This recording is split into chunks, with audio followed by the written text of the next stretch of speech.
Thank you all so much for joining us today for an awesome panel discussion on the resources available to student entrepreneurs within our region.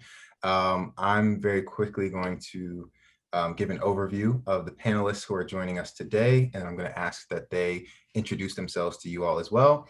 Throughout the session, we're going to be talking about all the great resources that are available at each university. And then towards the end, we will open it up for Q&A. So if you are a student, or if you are anybody in the entrepreneurial ecosystem just curious about all the good stuff going on at these different universities, feel free to ask your questions at the end. All right, so without further ado, I would like to introduce our all-star panel. We have from Villanova, Ann Miller. Thank you for joining us, Ann. From the University of Delaware, we have Mr. Vince DiFelice. Thank you for joining us, Vince. From Rutgers, we have Lori Dars. Thank you for joining us, Lori. And from Drexel, we have Mr. Chuck Sacco. Thank you for joining us, Chuck. All right, so if we could go down the list, starting with Ann. Ann, could you share with us, what you do at your university, what your title and role is there?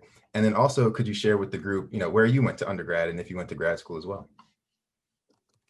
Hi, everyone. I'm Ann Miller, and I'm the director of the ICE Institute. That stands for Innovation, Creativity, and Entrepreneurship. We're currently in the middle of a name change. And we are the central hub on Villanova's campus for all things entrepreneurship and innovation. I went to Colgate undergrad, studied computer science and religion.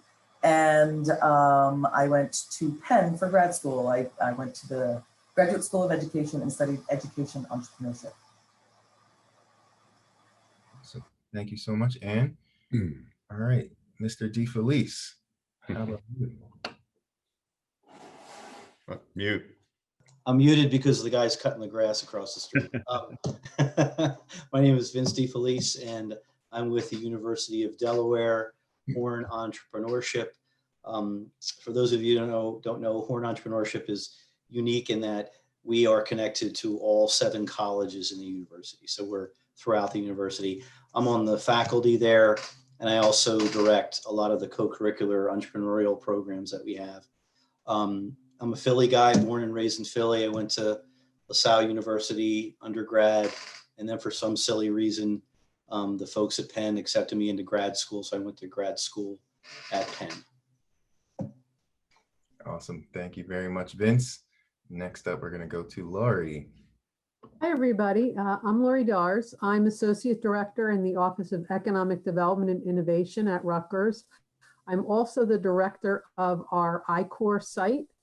And additionally, I am an advisor for the Masters in Business and Science externship program, where student teams work for real companies doing projects. I am a proud University of Delaware undergraduate, go Blue Hens, and I got my master's in business and my MBA, I'm used to that MBS, my MBA at Rutgers, so I'm an alum of both schools, and really excited to work with all these panelists today to talk about student innovators and entrepreneurs. Awesome, thank you, Lori. And next up is Chuck. Thank you, Gary. Good afternoon, everybody. My name is Chuck Sacco. I'm Assistant Dean for Strategic Initiatives at Drexel University's Charles D. Close School for Entrepreneurship. And I'm also director of our Lawrence A. Baiada Institute for Entrepreneurship. Drexel 7 years ago carved entrepreneurship out of the business school and created what we call an independent school of entrepreneurship. And we've been working over the past 7 years to build this new school with undergraduate and graduate degrees. And we've created what we think is a pretty unique model for higher education, especially as it relates to entrepreneurship. The Baiada Institute is our incubator. Essentially, it's our physical space where students and recent graduates who are working on startups work out of every day. Of course, during COVID, not working there right now, but we certainly hope to reopen the facility soon. Matter of fact, we had a call today about that, and we're moving down the line towards some reopening of that. Born and raised in South Jersey, still live in South Jersey. Most of my career has been in software technology companies, so I don't have a higher ed background, but found my way to Drexel after I got my MBA there and did my undergrad at St. Joe's, did my MBA at Drexel, and started working on a startup out on Drexel's campus after I'd finished my MBA, and eventually got to know the faculty and staff quite well there. And when this unique opportunity rolled in to help create a School of Entrepreneurship, I jumped at that and have a great opportunity to especially work with Vince and Ann regionally on some initiatives. So just very happy to be here today. Awesome. Thank you so much, Chuck. And if we could stick with you for a moment and start with you with our first question. Why is this work of supporting student entrepreneurs important to you? Like what makes you show up every day? Like, why do you do what you do? That's a great question, Gary. And I think it's so important for the region, for the Philadelphia region, especially, that we really encourage student entrepreneurship. It really is, going to be a driver of economic growth. It creates, so many potential longer-term opportunities. And while you're in college, it's a great time to start something. Your opportunity cost is rather low. You can usually tap into a great group of mentors and other faculty members who can really help you. And it's a great time to experiment. So, I wake up every day, just love what we're doing, because I just love working with the students and the ideas that they're generating, and gives them an opportunity to learn something. And, at least when I went to college for undergrad, you didn't really think of starting something in quite that way. And I think this is just a unique time. There's so much that's accessible to students in terms of tools and technologies to give something a shot. And I think all of us at our respective universities have the infrastructure, the education, the mentor networks, and everything that goes into really helping students. So in my mind, every student should be an entrepreneur. And what we really also try to do at Drexel is really focus on not only the aspects of starting a business, but help students develop those life skills, those entrepreneurship life skills. That's ultimately what we focus more on than anything else. And I'll close this answer by saying, what we always aim for is to help people become the entrepreneurs of their life. And we think in college, that's a great time to really, frame your mindset in a way that you're thinking that way through your life and your career. Awesome. Thank you, Chuck. I definitely agree. College is the time to explore and experiment.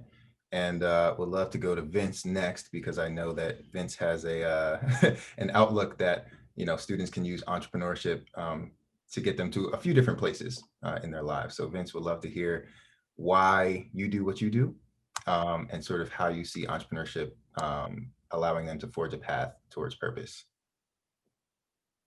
And you're still on mute. Yeah, apologies, guys, still cutting the grass. I see one of our guests, by the way. Looks like you have a virtual background from the Furness Library. Ron, is that, yeah? Very cool. I used to spend a lot of time in there. I love that space. Anyway, so to answer your question, Gary, I spent my whole life as an entrepreneur. When I was at LaSalle, I started my first startup. I launched my first startup when I was a junior. And I spent the first part of my career doing what today people call social venturing. And I went to grad school at Penn and transitioned to venture capital, and then what I guess you'd call conventional venturing. And so I started a lot of companies in my life, not by myself ever, with others. And over the course of my life, when I ended up selling the last company and look back and saw all the value that was created, all the opportunity that was created, all the possibility, but also too, both in social venturing and conventional venturing, the social change that was created. 3 friends of mine and I started something called the Delaware Valley Community Reinvestment Fund, which is now just called the Reinvestment Fund. It's a $1 billion social impact fund. And so I look back and thought, man, I really was able to do a lot. And I wanted, so to answer your question, why entrepreneurship and why am I passionate about it? Well, firstly, it's because I wanted to teach other people how to do it. To Chuck's point, learning those life skills and understanding how to succeed is important. But then when I spent time at Horn Entrepreneurship at Delaware, I saw how important entrepreneurship education is for students. I began to realize something that I now call, mimicking the parlance of what we teach, I now call something interest discovery and interest market fit. Whereas young people, you're trying to figure out, who am I? Where do I fit in this world? What do I want to do? And you come to college thinking that's going to happen. And there are some resources there, and you could. But one of the things that students learn about entrepreneurship is that it helps them discover the marketplace and where they fit in. And it helps them prove their present value today, as opposed to proposing their future value with their degree, which they will do, right? You're going to get a degree and you're going to propose to the world, hey, here's what I might be able to do that's valuable. But as an entrepreneur, you can say to the marketplace, here's what I can do now that's really valuable. And so you end up proving yourself and demonstrating your capability to folks in the market you wouldn't be able to otherwise. And the great thing about entrepreneurship is you can step in and out of markets.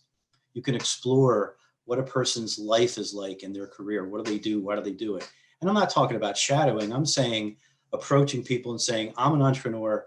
I'm trying to solve a problem. Can I help you? And when you talk to folks and they see that you're there to help them and they understand your capability, this beautiful thing happens where they say, I think I might want to hire this person, right? And it's not as if you went to them and said, I'm in a job fair, here's my resume. Not that they're bad, they're great.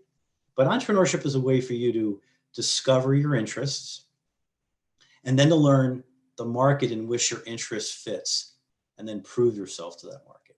And again, to Chuck's point, most of the students we work with find that. Some of them start companies and maybe some of them eventually do. But most of them find themselves in a much better place than when they started. They find where they fit in the world. So what I'm really passionate about is helping students do that. Awesome. Thank you, Vince. And I definitely learned a lot from Vince myself about adding to your means through entrepreneurship. So thank you, Vince, for all the work you do for students. Would love to go to Anne next to hear why you do the work that you do. I guess my background is a little bit varied in that I started as a chef after college. And so being a chef, that's every chef, aspires to be an entrepreneur. So when I left that world, I, worked at a research center at Wharton Business School. And that research center was around risk management. And one of the things we were researching was if entrepreneurs were better at risk management than anyone else. So it felt like at every point in my career, it kept going back to entrepreneurship. I also worked at a really cool group called the Wharton Innovation Group, where we were entrepreneurs. And so I discovered that I really wanted to be in education in general, because I feel like, that's the answer to a lot of the world's problems. And then all the rest of the answers to the world's problems can be found in entrepreneurship. So it kind of narrowed it down to that part of it, right? And then working in an entrepreneurial, world in education is probably the most fun place you can work in education. Not only because you get to see how successful your students are when they learn from you and the different programs that you build, but because as an educator, you oftentimes don't get to experiment. You have to be pretty, risk averse in what you're allowed to do, but in entrepreneurial programs, you can be an entrepreneur within education. And I think that's where I want to be. I want to be working. And not only do I want to show students how you be an entrepreneur by doing it myself, but it's more fun that way, right? Every year we get to try a new program, see if it works, test it, put out our MVP or pilot. And we get to do exactly what the students are doing for the students. And so I think that's kind of like a really fun intersection in the world of education. Love that. Thank you, Ann. And I definitely agree that, within entrepreneurial education, it's important that we all practice what we preach, So with that being said, would love to hear from Lori about the great work that you're doing and why you do that work at Rutgers now. So it's funny, I can relate a lot to what Anne has said, because I realized over the various careers I had, even before I came into education, I was an entrepreneur, right? Creating programs and things that never happened. It wasn't necessarily a company, but it had a lot of those same components. So I can relate to that. But regards to doing what I do, I love working with the students.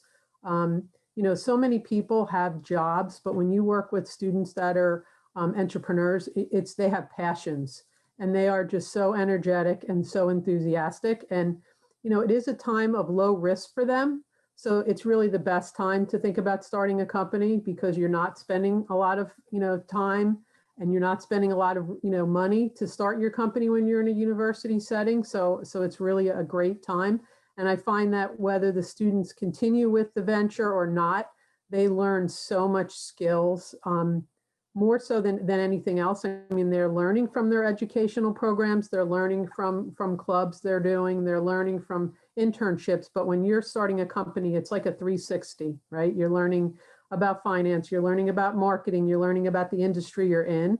And I think they learn to take advantage of the resources that are in front of them, which is such a great skill that you need to have. I mean, going out into the world, things aren't just going to be right in front of you. You have to really look for them and seek them out.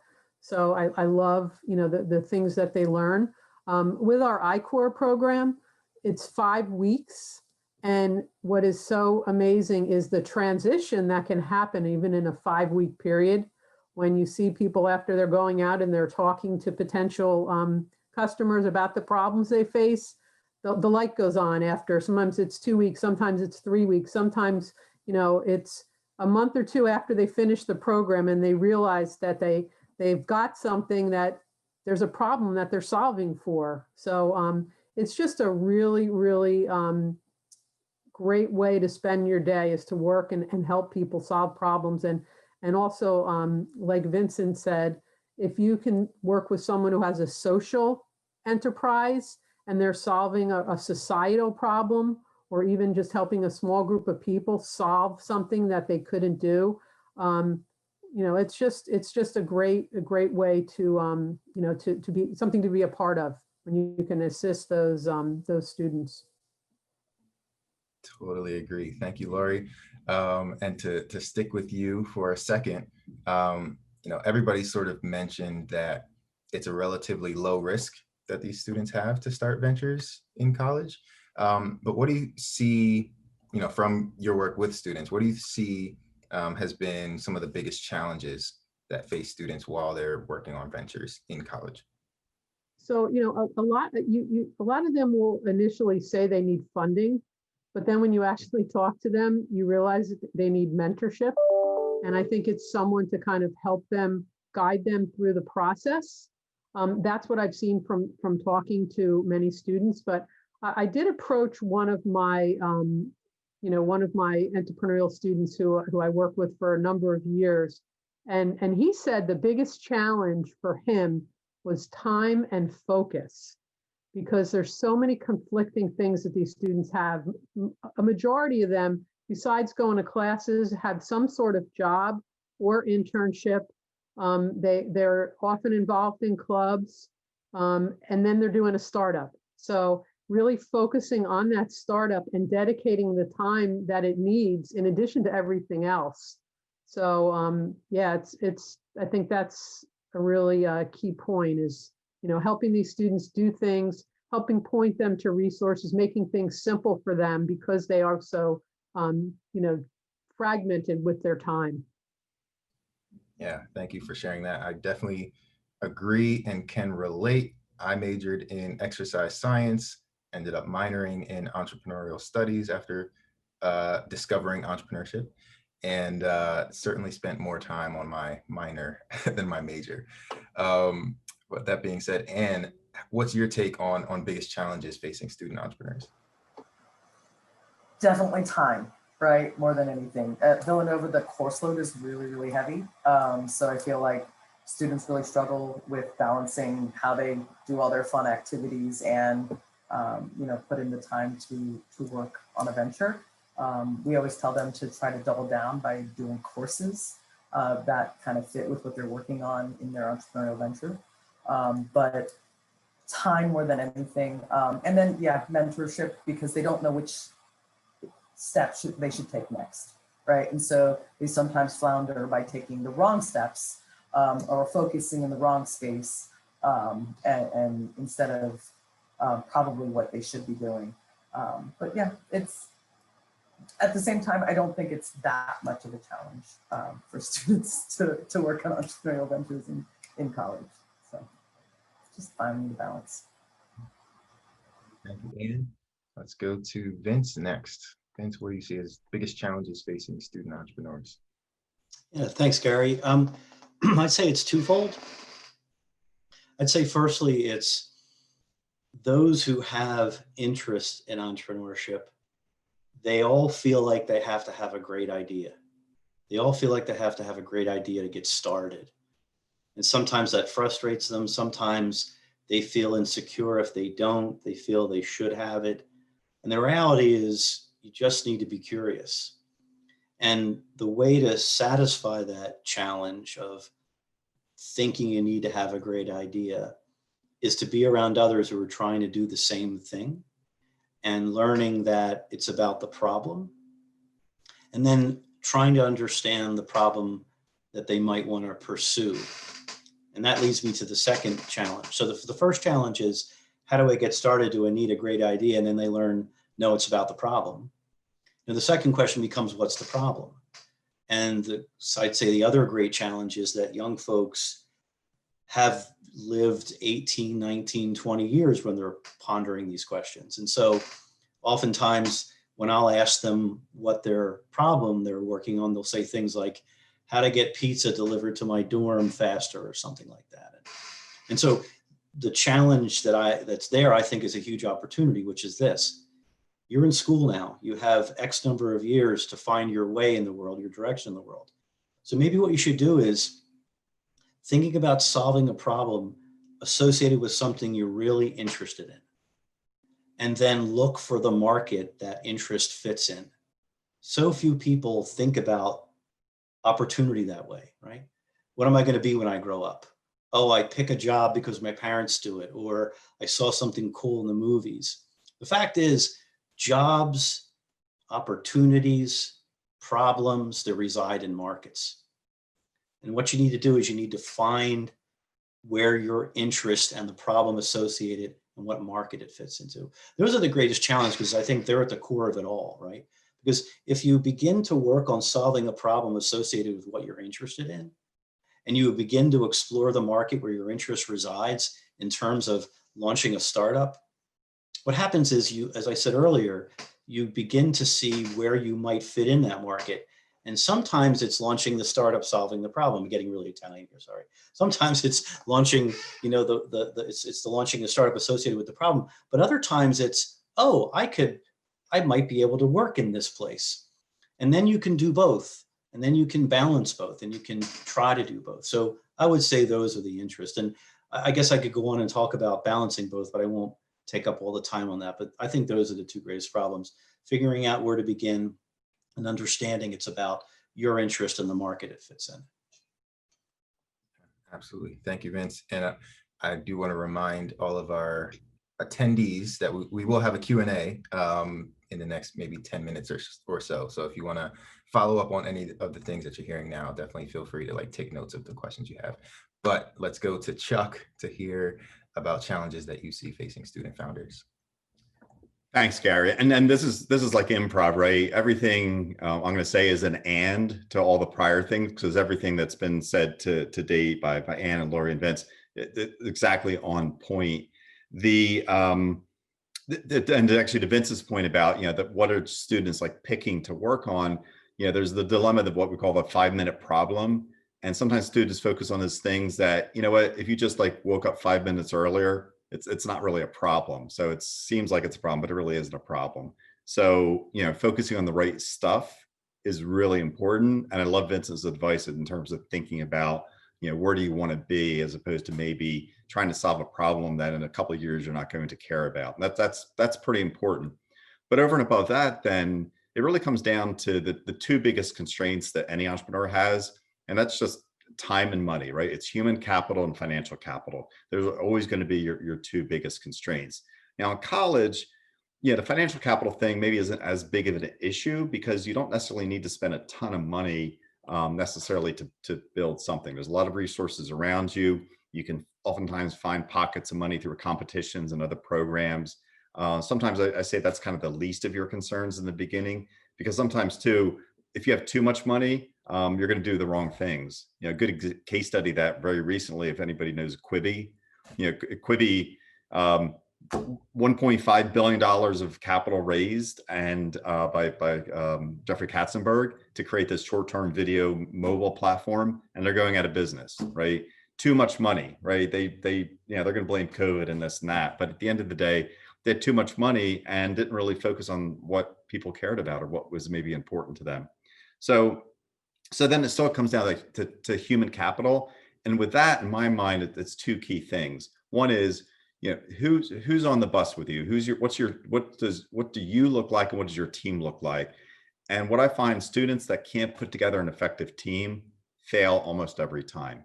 Building that team, getting the people around you becomes really super critical. And that's hard to do, even in a university setting. That's hard to do. And then the other is really around time. It's project and task management.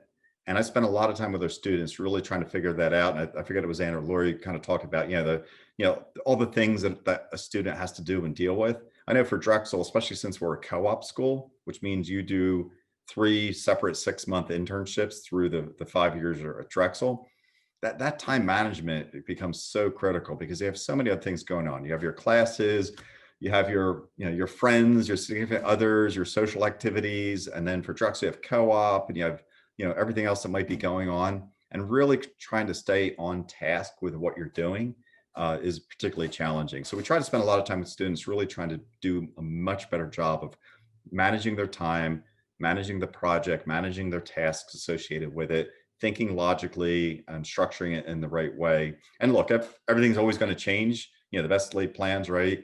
But you still have to have something in place that you can work towards, and especially as you're building out a team, to keep everybody on point. Because if you as the lead founder is struggling with your time management, and you have 3 or 4 others on your team who are students, they're also going to have that. So now you've really just exacerbated the problem.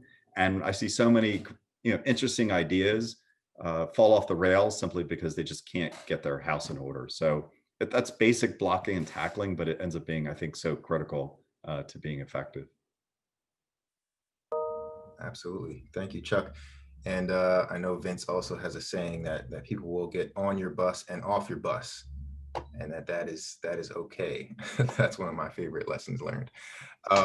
Also, Gary, just to interrupt, Yeah. I would always call it jokingly with you the double Dutch bus, right? And the great part about that is that's a Philly song, right? Because it makes reference to Philly. But anyway, sorry, Gary. I'm used to it, Vince. It's okay. But so Vince, let's stick with you for a second.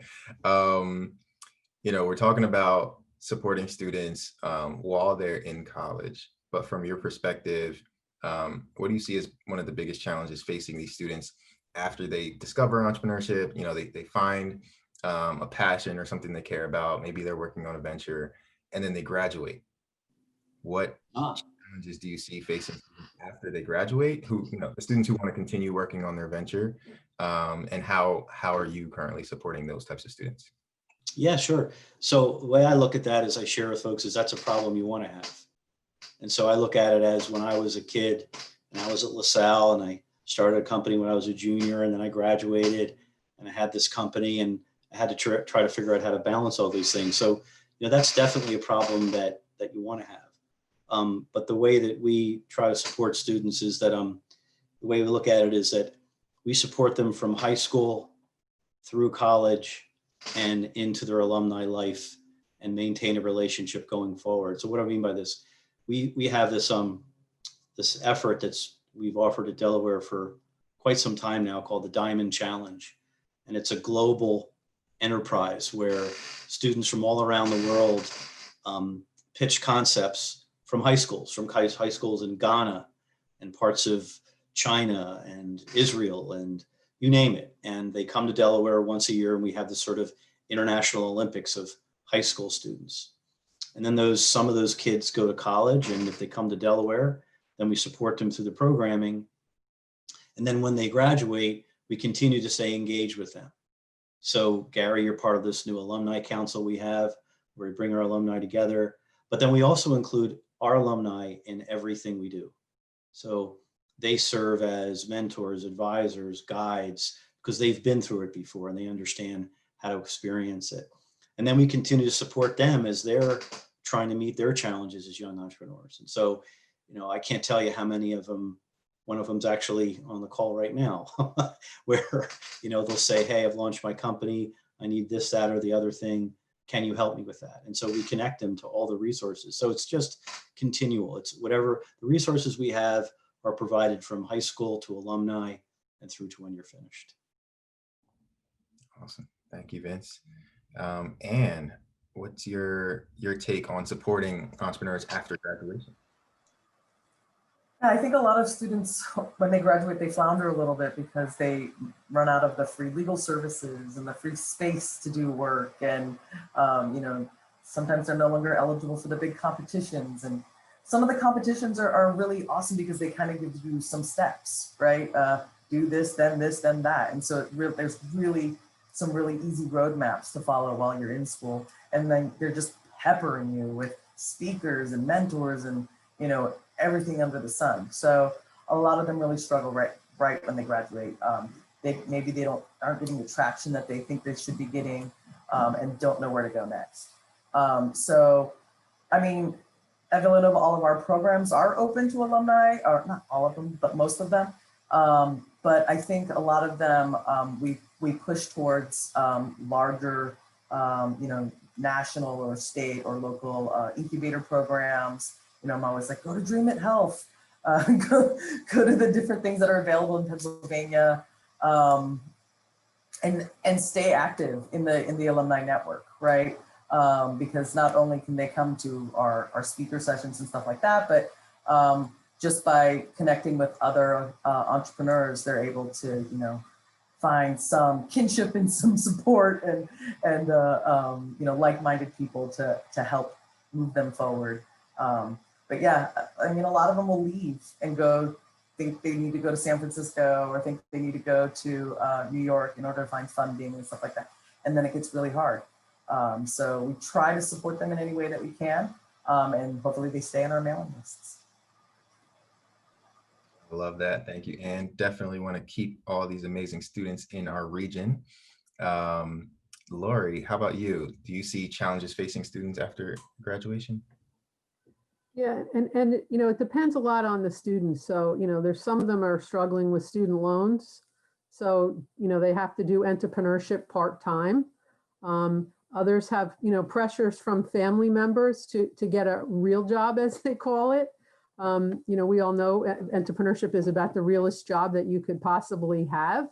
But I also agree a lot with what Anne said. And I think there's some loneliness there when you're on a university campus. There is, you know, just people everywhere. There's programs. There's so much at your fingertips. And then when you're out of that bubble, so to speak, you're not with that same group of people or the, you know, the club or the dorm or the apartment, whatever you had. And you know, you really have to make the effort. And again, I'm going to go back to what Chuck said. If you have a good team formed before you graduate, it's going to be a heck of a lot easier.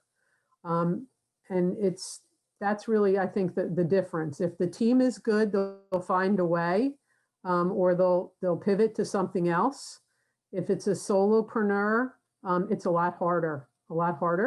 Rutgers, you know, makes many programs, you know, available to alumni, but also we do, you know, recommend a lot of the regional programs. You know, we also have worked with Dream It and Newark Venture Partners and a lot of the, you know, Tech Launch, a lot of the programs in our state and in the region to help those, you know, students once they graduate. But I don't think it's one size fits all. I think they all have kind of different needs depending on their situation. Totally agree. Thank you, Lori. All right, Chuck, your name was mentioned, and I know as a moderator, I'm supposed to go to you next so you can add your your thoughts, but would love to hear the challenges you see facing students after graduation. Garry, thank you. And again, this is additive to what everybody else has said. I absolutely agree with it. And it's actually funny. One of the things that I do, especially when I have a senior come to me, and especially if it's like March or April timeframe, and It's like, I have an idea for a business, and we really have to have that hard discussion about, is this really the right time to do something? Do you have to go get a day job? Because we can put some time and energy into helping you, but now may not be the right time, versus, let's say it was a freshman or sophomore who's been working on something for several years and now has something that is really ready to launch and has the ability to raise capital. Those tend to be, somewhat different conversations in my mind that we have. But one of the things we do a little bit differently is that we don't kick them out at graduation. So if I have students that have been incubating with us on campus, and we have great physical space on at 32nd and Market, we allow them to stay incubating in that space for a couple of years, and we let them keep developing the business. We'll start charging them for the space maybe about a year into their second or those 2 years, but even then we're pretty flexible. But we try to give them a bit of runway or soft landing, if that's what you might want to call it. And then also, because Drexel, because where we're located and our partnership with the Science Center, we have a sister facility at 33rd and Market called IC at 3401. And they're oftentimes those startups that seem like they're making it and they've got the ability to continue working. After those couple of years are up with us, then we can get them over to IC at 3401 and continue to incubate, and hopefully then are able to get on a continue their trajectory or get on an even faster trajectory. So that seems to work out pretty well. And it just gives us the ability to, keep them going, as opposed to it just being falling off a cliff. And it's like, sorry, we can't do much with you post-graduation. So we really try to smooth it out a little bit. Absolutely. I love that. Thank you, Chuck. And I was definitely a beneficiary of IC at 3401. I highly recommend everybody check it out. And if you're interested in meeting the team that runs that incubator from 5:30 to 6:30, we have Startup Roundtable. And we are going to have a pitch session right after this, but every Thursday we have an hour-long session where you can show up, pitch your startup, and get feedback. All right, so before we move into Q&A with the audience, I would love to ask one final question, which is just, could you share a brief success story coming out of your university regarding student entrepreneurship? And I would love to start with Lori. So we had a company that actually, it was a group of students at the time. I think they did have a company when they went through our I-Corps program. They are doing automated logistics. It's a company called Airsys, and they were kind of, a little all over the place and did customer discovery, and it really kind of honed their mission and what they wanted to do. And they were going to focus on, like last mile package delivery to universities. This student team has just been amazing. They're still all undergraduates. I think it's they're in their fourth year, and they've been running internship programs every summer for the past 3 years. They're still in the pilot phase of their company. They've actually got a working prototype. I think it's their fifth iteration, but they've run this successful internship program for 3 summers. And this summer they hired 17 students from across the country with a 3% acceptance rate. And these are unpaid internships. And not only do the interns work for the company over the summer, but they get amazing training. They run workshops for them. So even though this is a young company and they've raised some money, but they're not actually selling a product yet, the amount of lives they've impacted through their internship programs and the work they've done on campus, I think is just really amazing. And it's a little bit different type of success story, because it's just, it's great to watch these undergraduates leading other students and educating them and training them and doing it in such a professional manner. Everything they do is very calculated, is planned. They use, the most up-to-date tools, and they're just always learning and educating themselves. So it's a really, it's a great example of what students can do when they put their minds to it. I love that. Thank you, Lori. Anne, do you have a success story you'd like to share? Sure.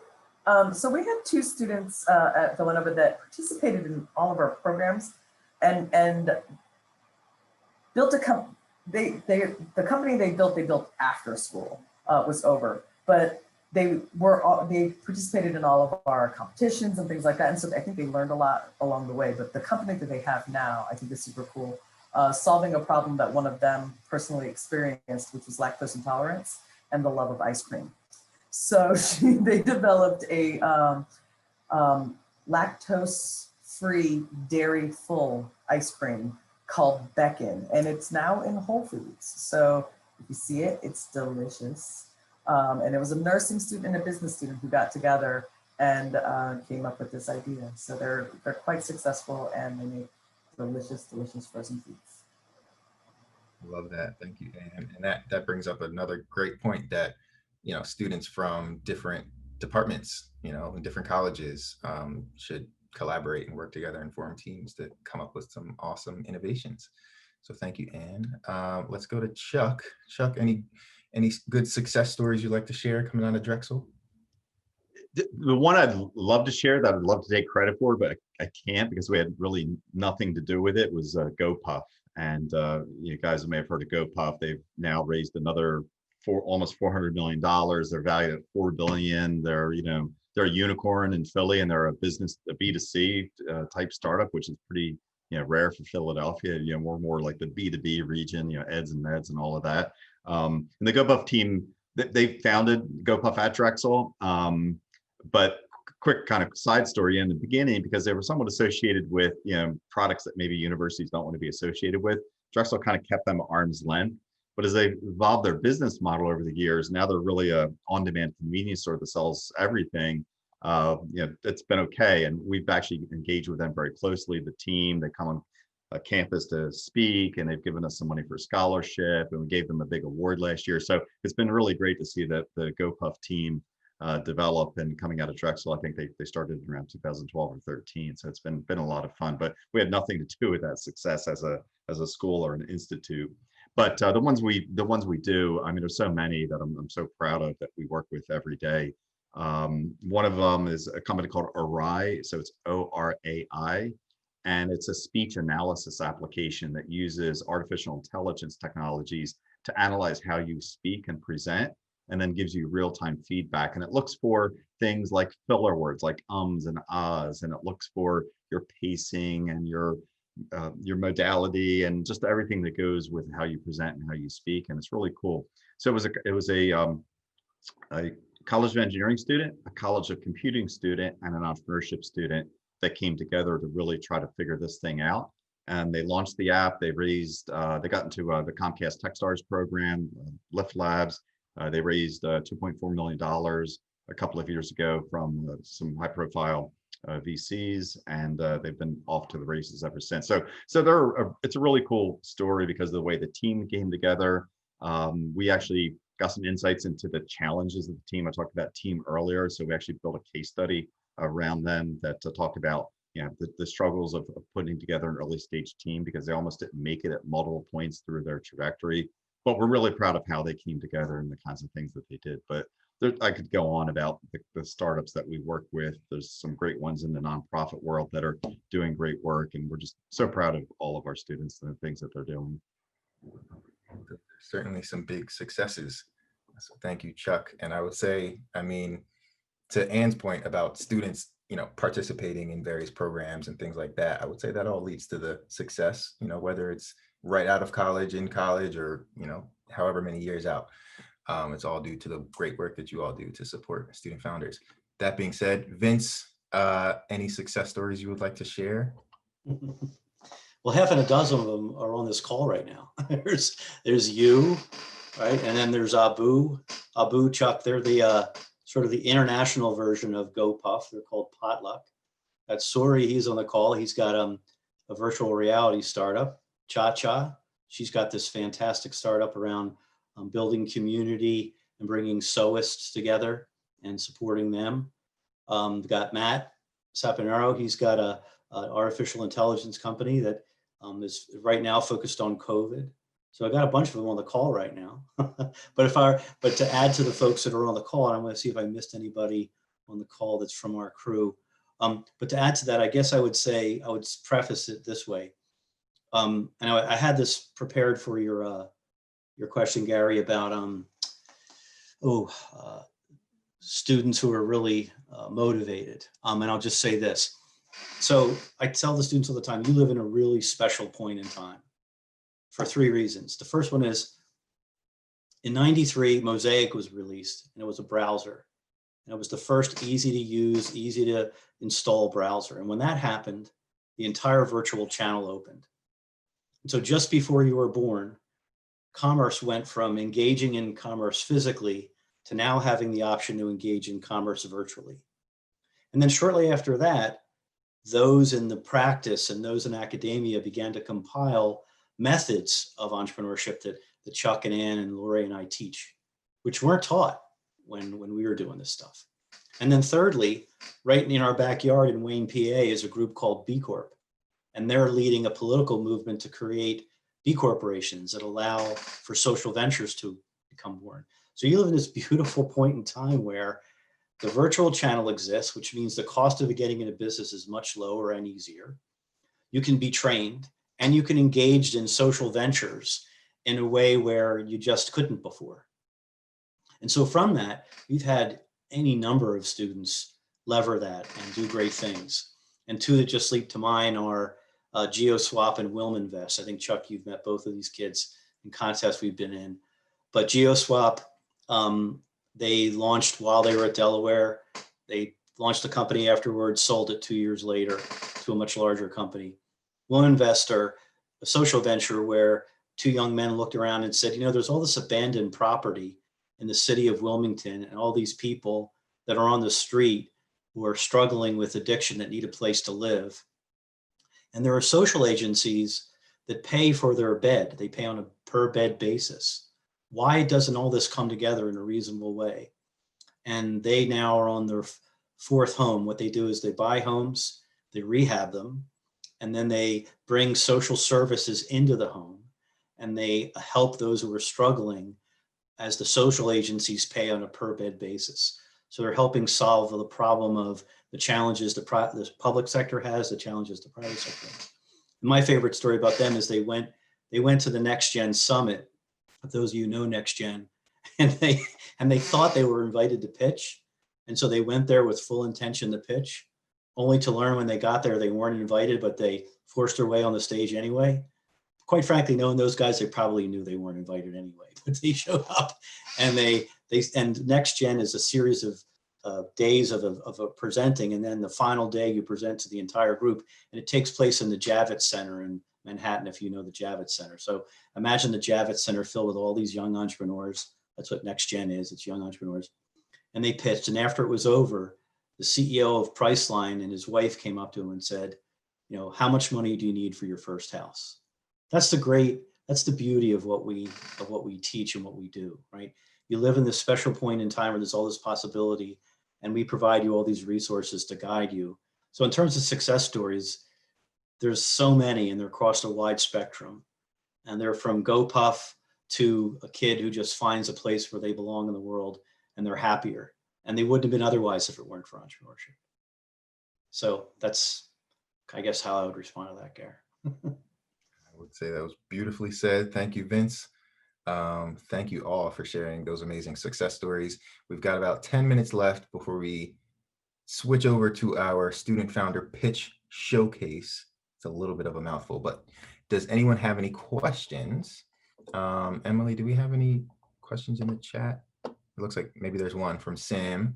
Good to see you, Sam, if he's still here. But his question was, why are students not spending a lot of money to start a company when they are in a university setting? Is Sam on? I think he may have left. I can pick that up quickly. I mean, I think I mentioned earlier, I think you really don't need a ton of money. I think to get something started these days, obviously it depends on the type of idea. But there are plenty of these opportunities to find small pockets of money, either in internal competitions or external competitions. I'm sure there, as everyone else We recommend our students, so, look at all these other competitions around the country that are open and apply to them, because the opportunity cost is really low. So just go for it. And actually, I mentioned Arai a few minutes ago. They won every competition under the sun, it seemed like, for a year, and it funded their early development, which was awesome. Awesome. Thank you, Chuck. Does anyone else have any questions they'd like to ask our panelists? You can feel free to unmute yourself. Looks like Bill. Yeah, can I speak up, Gary? Sure. I heard a new word for myself during this presentation, and that was the word solopreneur. And I was wondering if the panel could talk a little bit about the unique challenges a solopreneur will face, and what kind of resources they should look for. Yeah, and anyone can feel free to jump in and answer that. Lori, I know you threw the term out there. Do you want to give it a shot, or would you like me to try? I think it's a challenge if you don't have a team to work with. You can do things, and you just need to be more diligent at looking for resources. And certain things are just going to be more difficult. And eventually, I would think you're going to want to build a team, but yeah, it is going to be a challenge at first, having one person doing everything. It depends on the business. I mean, certain businesses are a lot more complicated than others. But yeah, I'm going to ask Vince to jump in. Oh, sure, absolutely. Forgive me if I put you on the spot there. Yeah, so I guess I would say that I think most folks start off by themselves, Bill. But as Lori points out, you really can't do it by yourself. It's just not possible. So I would say solopreneur is really kind of like an early stage attempt when you give it a shot. But then eventually you realize you got to have people on your team. And what Garry was referring to, and I love how Chuck used the term bus. What I talk to the kids about is that I had family members that were involved in the early civil rights movement. And my grandmother used to say, some days you have the courage to get on the bus, and some days you can't. You get on the bus, and some days you let other people drive the bus, but the bus has to get there. And that's the reality. It's not about you. It's about everybody on that bus getting the bus to its destination. And people get on and off all the time, but it's very rare do you see a bus with one driver. And if you do, it says out of service, right? So what does that tell you? Right? So, I mean, that's kind of how I would view it. I like that, Vince. I like the bus analogy. It works out well. My take on solopreneur is that oftentimes when you have an idea, it may not need a product yet, but there's a service that you can provide. There's things that you could do to solve that problem. And you may not have the capital or the team necessarily to solve that problem, but there are things you can begin to work on. And as a student, that's a great way to get started. Sometimes you can build a business and generate cash. But over time, how do you productize that? How do you turn that service into a product that you can then scale? Because as a solopreneur, you can only do so much. Again, there's only so much time in the day.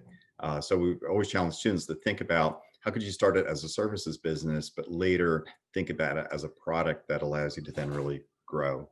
So that's my take on solopreneur. I would also say that, like, when it comes to solopreneurs, I think some people want to be a solopreneur because they think they can make all the decisions, right? Like, and keep their vision intact. But oftentimes by doing that, you go down the wrong path, right? Because you really need to be talking to customers. You really need to be talking to mentors and bouncing your ideas off of other people and getting, like checking yourself. But solopreneurs, I've seen very successful solopreneurs. That I'm not saying it's not possible, but it's harder by a long shot. Yeah, I would agree that we one of the angles that we look at is that, and again, it goes back to this, being the entrepreneur of your life, that we feel that through someone's career, almost everyone's career, that you're going to be forced into entrepreneurship at some point in some way. And you're going to probably need to be a solo entrepreneur at some point, and you need to be prepared for that and what that means. So again, it goes back to our focus on development of those entrepreneurial mindset skills as a core focus, and help people be prepared for that point in their life where they might be forced into it, and they better know what to do. Awesome. Thank you all. It looks like we have time for maybe one more question. And if I don't see any hands or anyone that unmutes, I will jump in and ask one. Emily, do you see any questions? I do not. Do you have a question, Emily?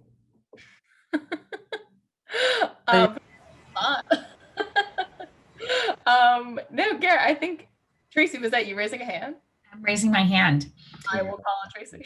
Oh, maybe Mark has a question though. Mark, did you have a question? Yeah, I did have a question. Sorry, there's sound back here, but I just wanted to ask all of you what you thought the future of entrepreneurship would be for each of your universities, like in terms of not just funding, but resources, people. Are you guys, especially with COVID, each university applying more resources or less towards student entrepreneurship? I think I could take a shot at that. First, with regard to COVID, as I said at the opening, I spent pretty much all my life as an entrepreneur. And during that time, so much stuff happened.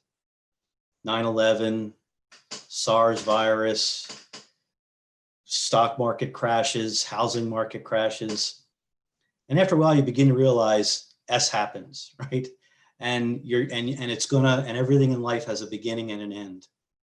And so with respect to this, it'll end at some point, and maybe life will be different as a result of it, but you can't focus your business strategy on that. You just have to accept it. You have to adapt, obviously, to survive.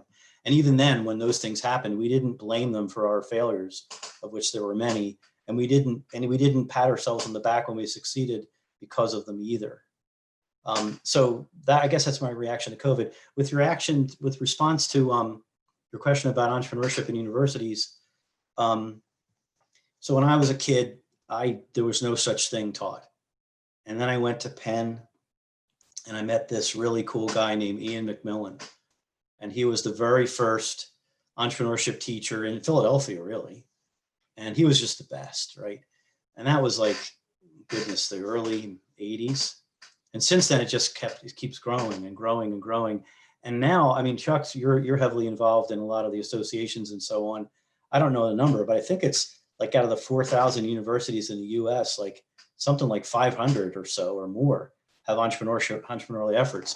And I think it goes back to what Chuck said is you're going to be an entrepreneur eventually, whether you like it or not. So I don't know if that number is right, but I just see it continuing to grow because it's just at the heart of what people need.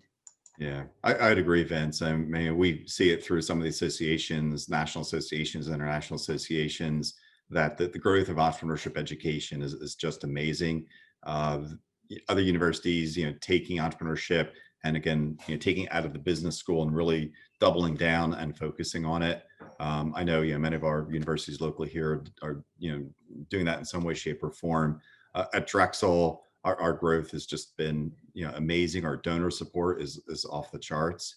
And as a strategic imperative and an initiative for, at least for Drexel, and I'm sure for most universities, innovation entrepreneurship become the future. It's a pathway to so many other things. And we're so bullish on the future and extending it beyond the typical undergraduate population. We see substantial growth in our graduate programs, but also our corporate partnership programs, where companies coming to us and saying, we've got to figure out the future and we need entrepreneurship skills inside our organizations to help them figure that out. That's actually where we may see most of our growth in the coming years, or at least, a substantial amount of our growth in the coming years is really around those types of partnerships to help companies figure out how they're going to navigate this future, because it's going to be really challenging for them to figure it out with so much change coming at them. So we're really bullish on entrepreneurship education. I would also say that in respect to COVID, I think that one thing that COVID has sort of done for a lot of people and a lot of ventures is it has removed that concept of this is how we've always done it. right? Because we're in this world where like we can't do it that way anymore. And so it has opened up a lot of opportunities for people to create solutions to some of these problems that we're facing now, living in a virtual world, or, you know, all the problems associated with COVID, right? But it sort of removes barriers. Whenever we're in a time of crisis, you sort of, not only are you getting more creative, but a lot of the walls come down. And I think it's sort of an exciting time to be an entrepreneur. I think the other thing that happened is through COVID is we learned that really that interdisciplinariness that we've all seen and we know is so important. Other people are now aware of it. With the PPEs, you had people from every different discipline working together to create something to help society. Our makerspace, which was, you know, often used by people in arts and crafts and engineering, was now used a lot by the healthcare facility to try to figure out how to make shields to help the nurses and doctors. So I think that's really a positive thing that's come out of the COVID crisis. And, you know, I agree with everything everyone else has said, that this, you know, you can't, you just got to keep on going and focus on, you know, what's good for society and how, you know, you can increase economic development in these crazy times. And that's through entrepreneurship. I would say that is a mic drop moment, Lori. Thank you for that. So thank you, Lori. Thank you, Anne. Thank you, Vince. Thank you, Chuck. I think this was an awesome discussion about resources for student entrepreneurs. We're at 4:03, so we are a little